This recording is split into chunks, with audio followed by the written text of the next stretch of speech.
Hello, welcome to the ABCs of Washtenaw Literacy.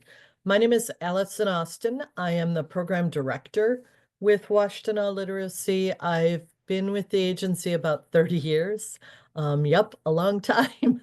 I actually started as a volunteer tutor, so came into a meeting very much like this one, although back then it wasn't online, and got excited about the organization, got involved as a tutor, did a stint on the board, just really loved the mission, the people, the way everything worked together. And it felt like such meaningful work that when a position opened up, I threw my hat in the ring and am living out that adage about, if you do something you love, you never work a day in your life. So it's a fabulous organization. And I hope that at the end of the presentation, you will decide this is something that you're interested in getting involved with. So our agenda is this sort of an introduction and then challenge of adult literacy in the broadest sense. And then we'll talk about the local solution, which is Washtenaw Literacy, and wrap up with kind of the how you can help or how you can get involved.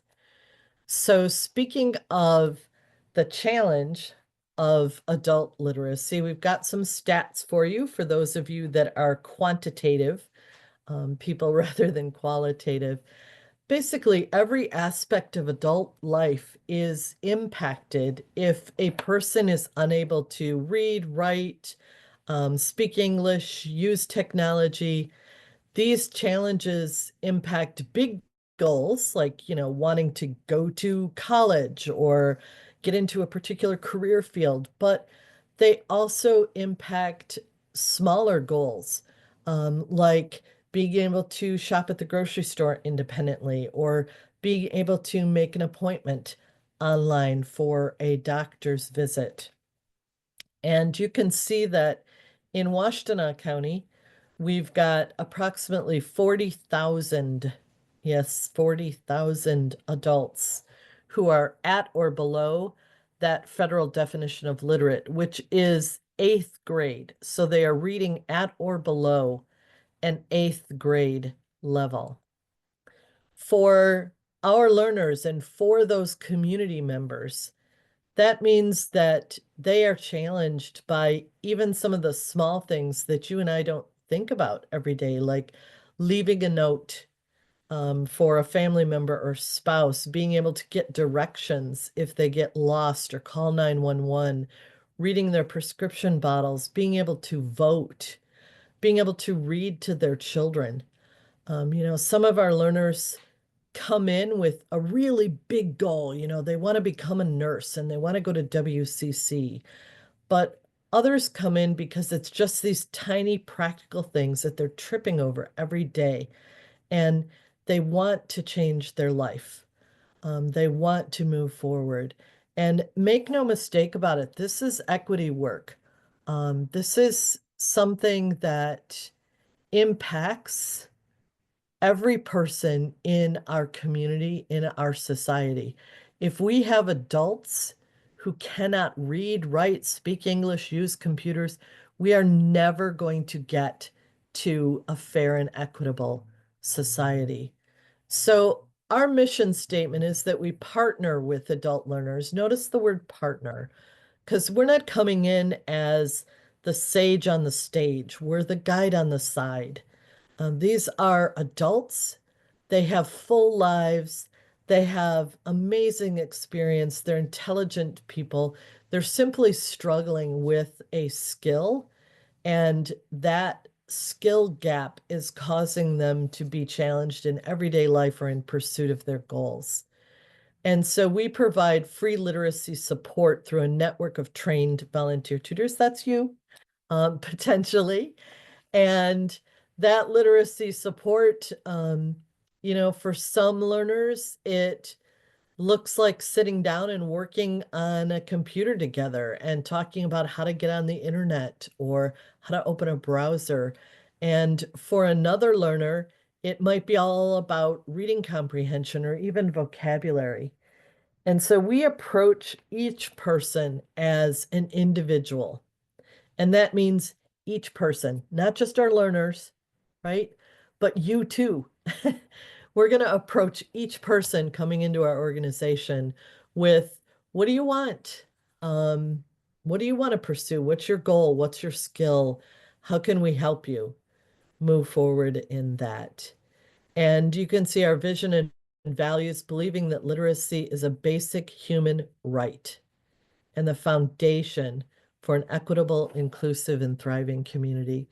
We want to create that thriving community. We want to welcome everyone into our community. We want to make sure that everyone feels that they have the skills that they need to really be successful in family life, in education, in work, in community and civic participation, so that folks really feel empowered to move forward on their own goals and in their own lives.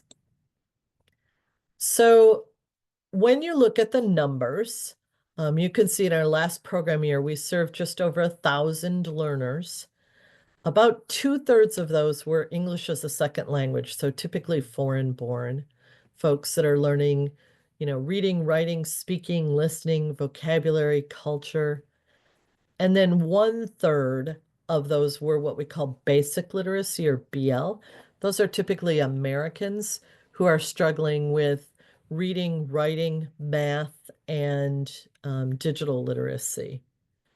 And so when we ask our learners to report out, and as tutors are keeping in touch with us about the work that they're doing with learners, we found that 100% achieved at least 3 of their goals. And again, the emphasis is their goals, not ours. We're not going to give you a curriculum or a textbook and say, follow chapters 1 through 15 this semester, or do pages 12 and 13 today. Instead, at least figuratively, we're going to hand you a person and say, help them. And so you're going to talk with that learner, again, guide on the side, right? Make that partnership, start that relationship.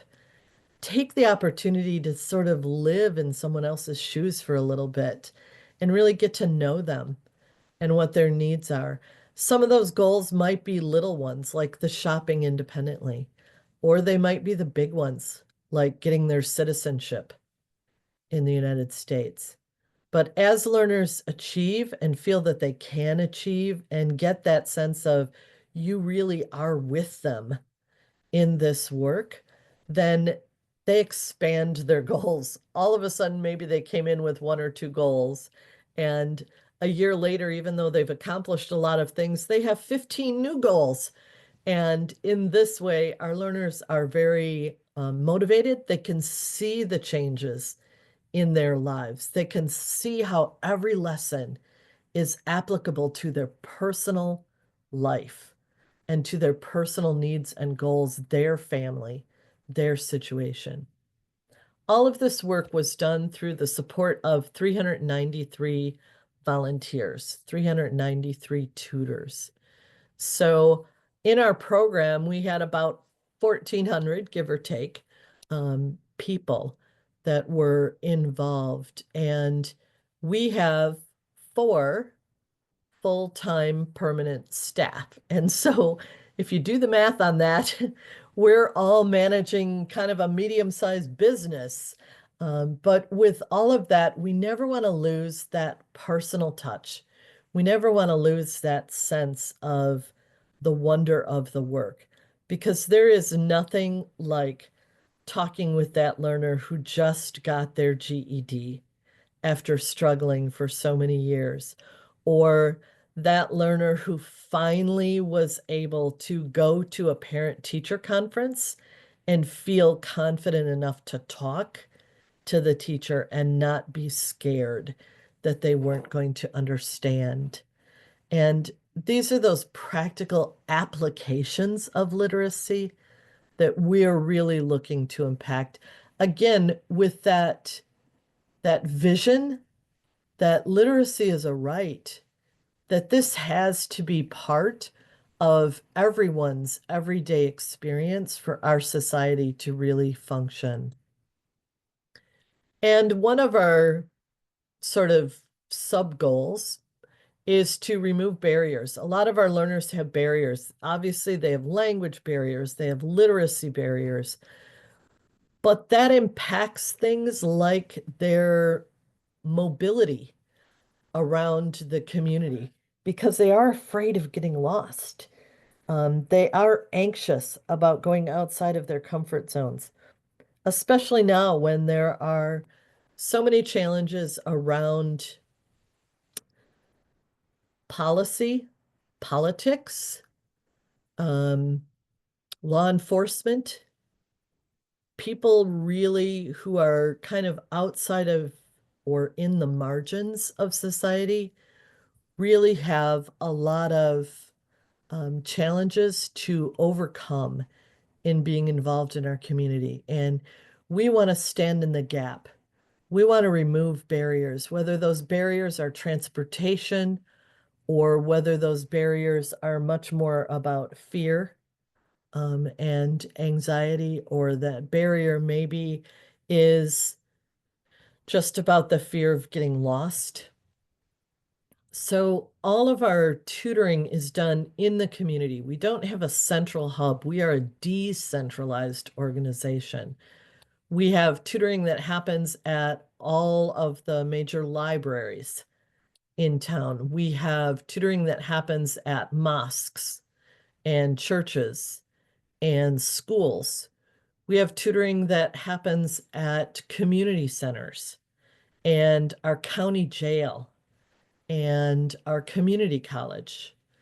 So when you're thinking about tutoring, you're not going to be coming to a central location where everybody is located together. Instead, you and the learner are going to decide together a convenient spot that is a public space for you to meet and work together. Some of our programs are located in a particular spot because of the learner needs. So, for instance, we're in the county jail twice a week. That means on site at the jail. But all of these locations are open to you and are possible for you and extend our program into the community in a way that helps the learners feel that we're more accessible. So you've been listening to me for a while. I want to play a video for you to give you a little more perspective from the learners and what they actually have to say about our program. So the volume on the video is kind of low. You're going to want to crank up your sound. And when I come back in, I'll come back in kind of whispering to give you a chance to adjust so I don't blow your ears out. But here you go. Meet some of our learners.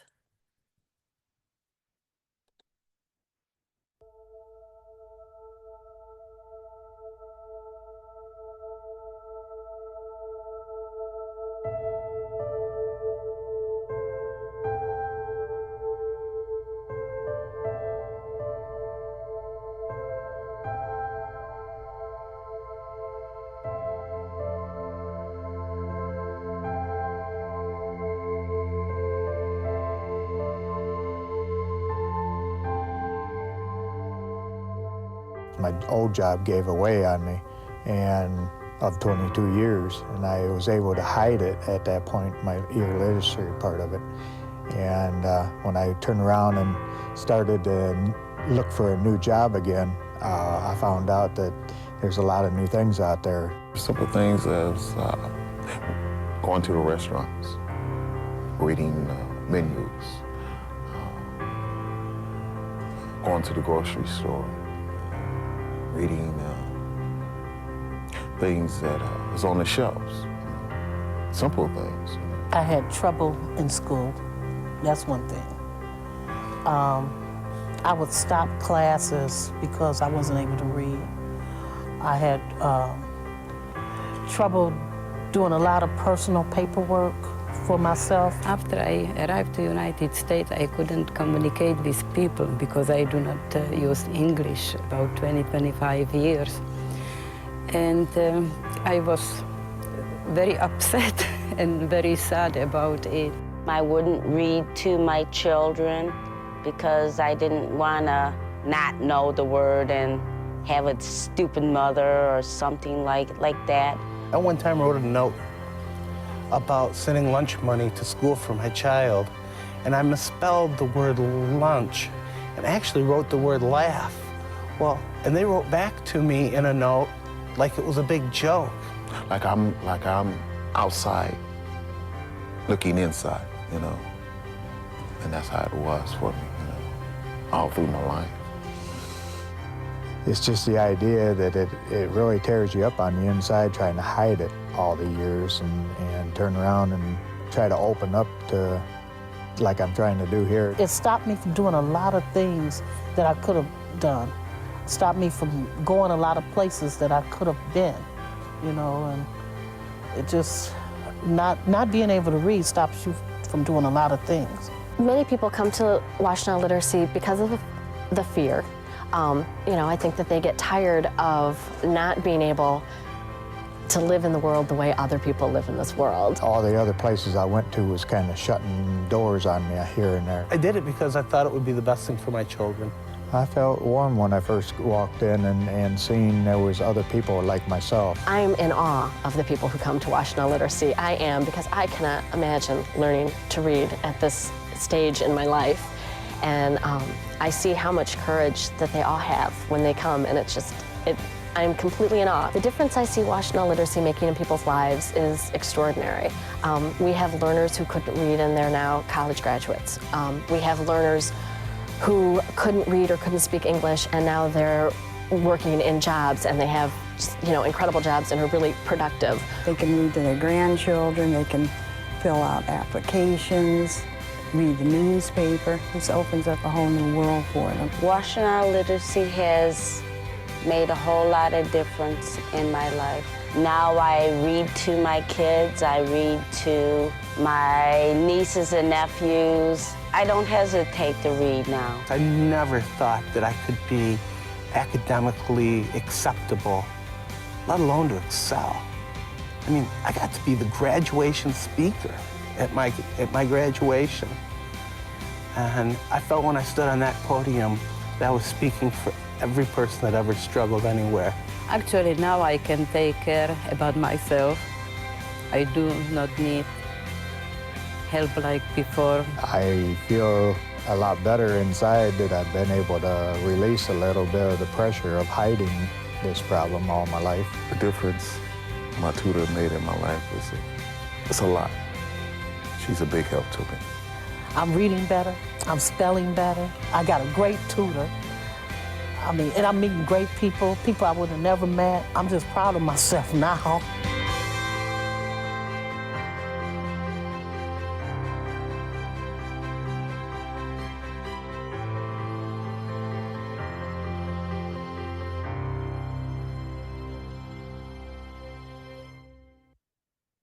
Okay, I'm going to start coming back in and talking at you again.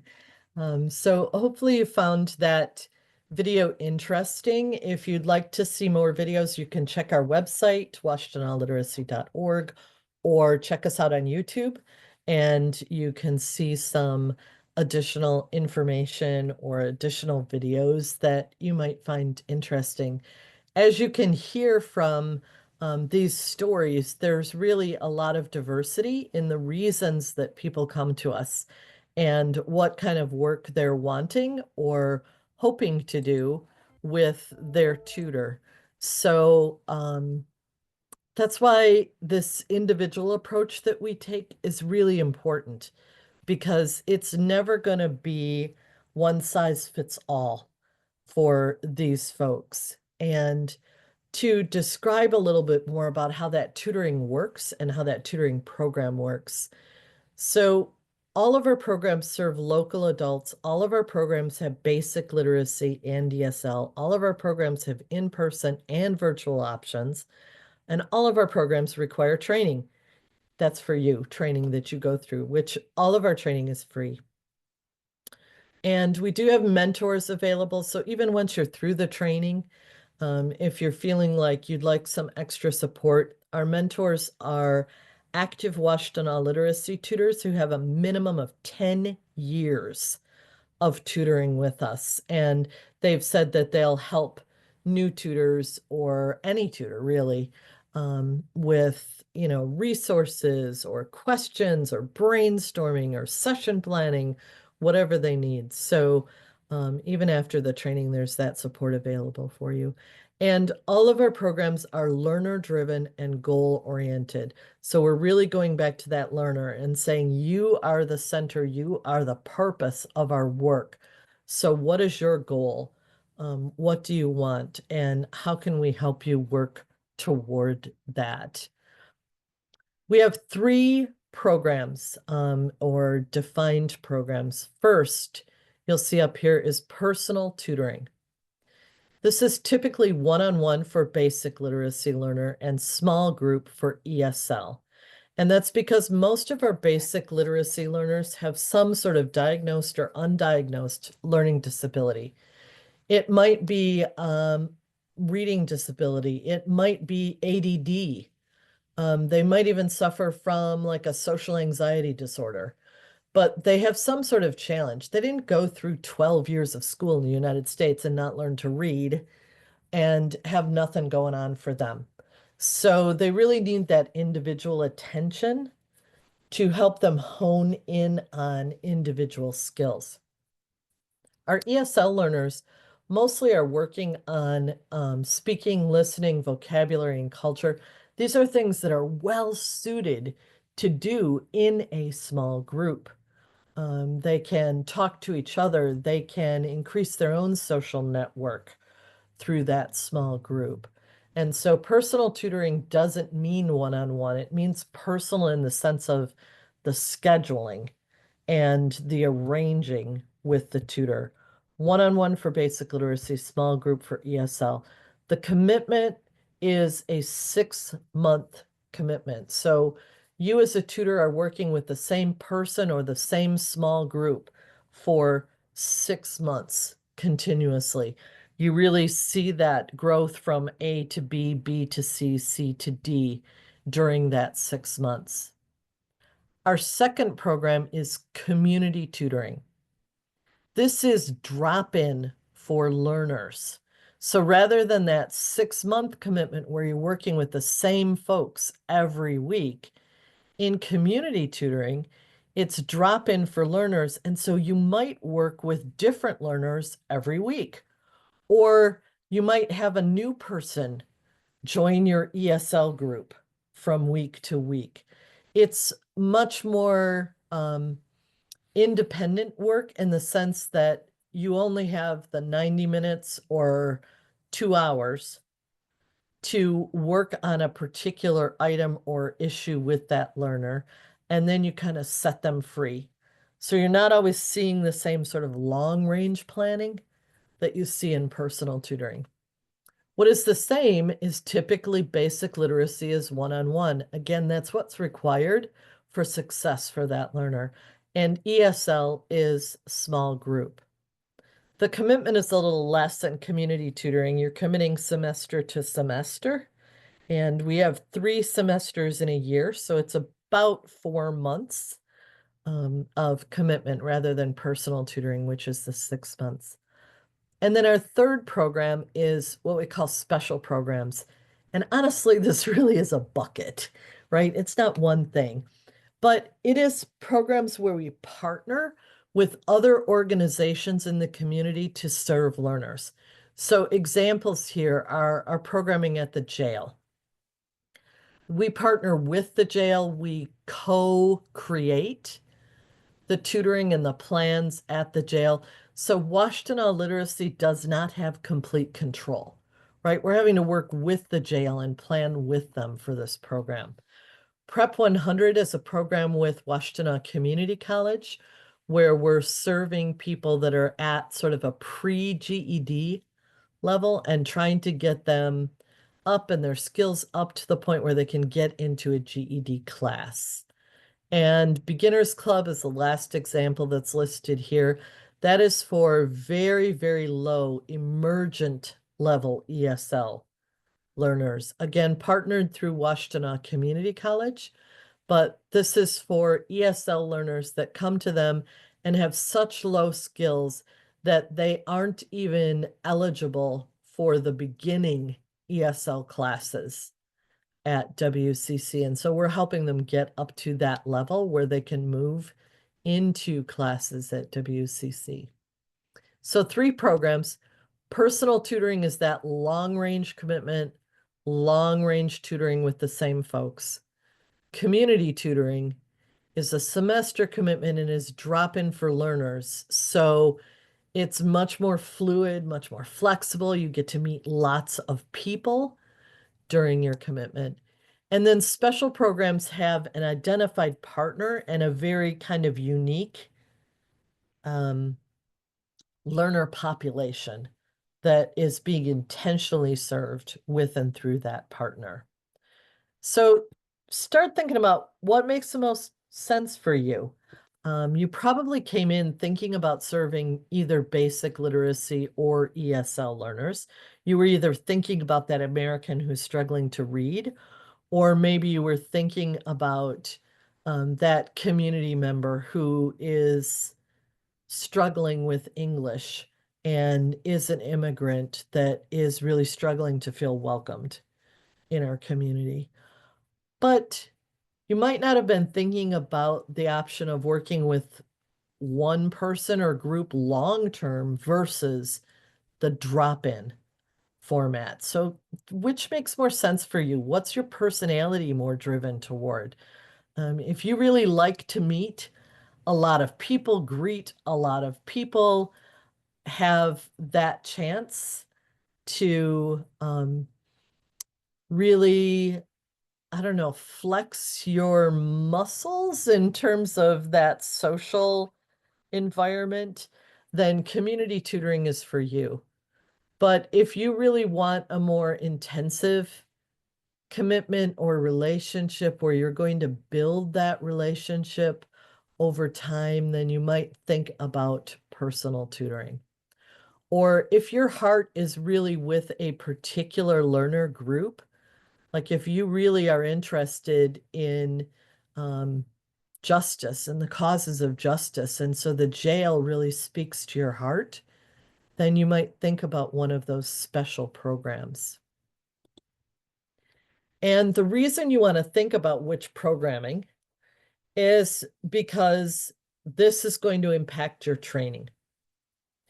We encourage all of our tutors to complete core tutor training. That's our 16-hour tutor training program. And at the end, you will then be eligible to serve in any tutoring.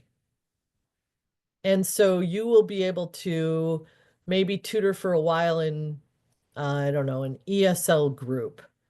And then at the end of the semester, switch and say, I want to do jail for a while. And then at the end of the semester, switch and say, I want to do personal tutoring now. Because you've taken core tutor training, you are eligible for all programs and you can serve where you're needed most. So you can say to us, hey, where do you really need somebody right now? And you will be able to fit into that slot. That's core tutor training.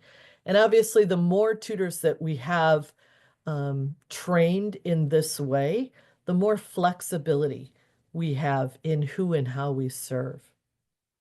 Our training is a combination of self-paced, virtual, and in-person sessions. And so there will be a little bit of all of that, typically over about a 3 to 4 week time span. But if you're saying or thinking, nope, I can't do 16 hours. That's too many hours of training. I don't have the time. I don't have the flexibility. I don't have that motivation right now. Then you might consider a specialty training. So the specialty training prepares you to only work in one program.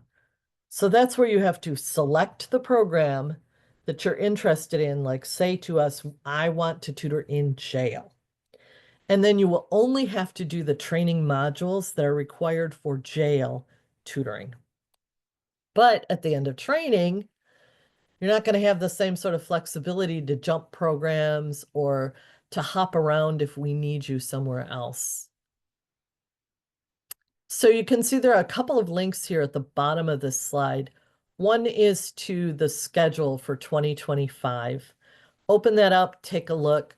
We do rotate our trainings. So some of our trainings are during the day, during the week. Some of our trainings are on weekends. Some of our trainings are in evenings so that we can accommodate different people's schedules. But take a look at that training, see what works for you.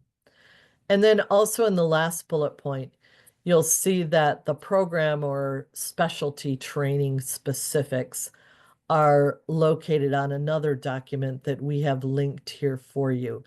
And so if you are thinking that core tutor training just isn't possible, that doing, 3 or 4 hours a week of training isn't going to work for you, then you can see based on the program, based on a specialty, what your training requirements are going to be. It is a lot of detail, so, don't get overwhelmed or lost in it. If you have questions, just ask us. No big deal.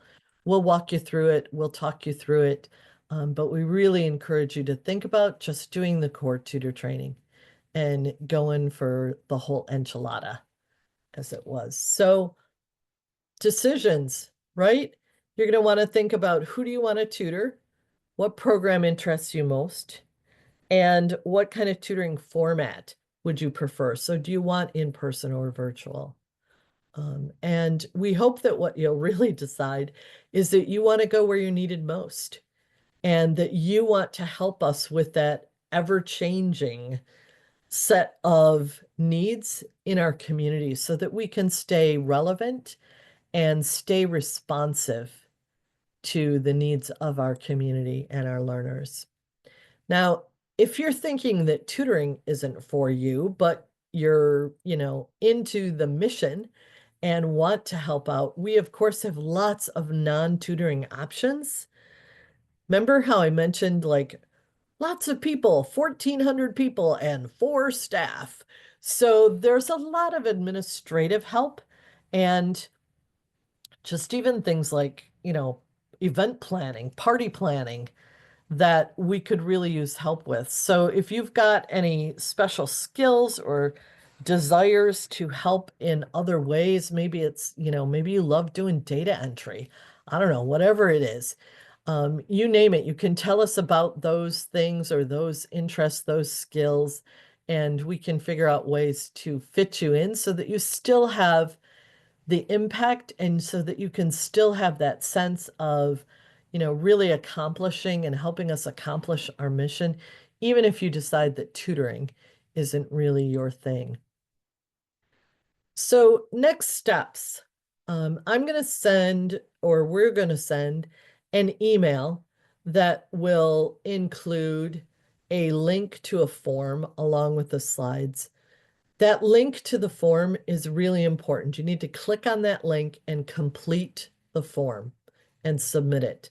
That's where you're going to tell us what kind of tutoring you want to do or what kind of volunteering you want to do. It's going to tell us what training you're interested in. And that's how we register you for the training. Once you've completed that form, you'll automatically be registered for the training. And then about 4 weeks before training begins, you'll start to receive emails from me about additional details. All sorts of specifics, where it's going to be located, what time you should arrive, what you should bring with you, all of those gory details. So complete the form. That is your number one task at this point. And then check your email. On the 1st and 15th of every month, we send out an email newsletter called Hello Tutors. And you're going to be registered for that automatically. And you'll want to sort of keep an eye out for that always, because it's how we communicate primarily with our tutors. So it has all the agency news, invitations to events that we're holding, updates on new tutor needs that we have. And of course, email me anytime. If you have additional questions or even if you're not finding Hello Tutors in your inbox or something and want to just check in with me, I would love to hear from you. So know that I am available for that and for you. And so if we were in person, I would ask you for your questions, but hopefully this introduction has helped you get a sense of some of the work that we do together. All of these photos are of real learners and tutors in our program, real programs that are happening. They're not stock photos. And you can see some of the variety of people, but also kind of the variety of tutoring or happening. You know, sometimes it's about a book, sometimes it's about a conversation, sometimes it's about a computer. There's really a wide variety of needs out there, and we want you to have a wonderful opportunity to not only serve, but just a wonderful experience in tutoring with us. So really think about what you want. It's okay to be kind of selfish in saying, you know, one of the things that I really want to do is I want to meet people. Like I want to just know more people and I want to learn about other cultures. Or nope, what I really want to do is kind of dig into computers and teach somebody how to be safe on the internet, and that's what I'm passionate about, then, you know, great. Let's go with that, and let's go with that together. So there's agency info here if you have any questions and want to reach out to the agency broadly, you can grab that information and do it. I hope the session has been helpful for you, and I look forward to meeting you at tutoring sometime soon, or look forward to hearing from you via email. Thank you for your interest. I really hope you join us. Take care.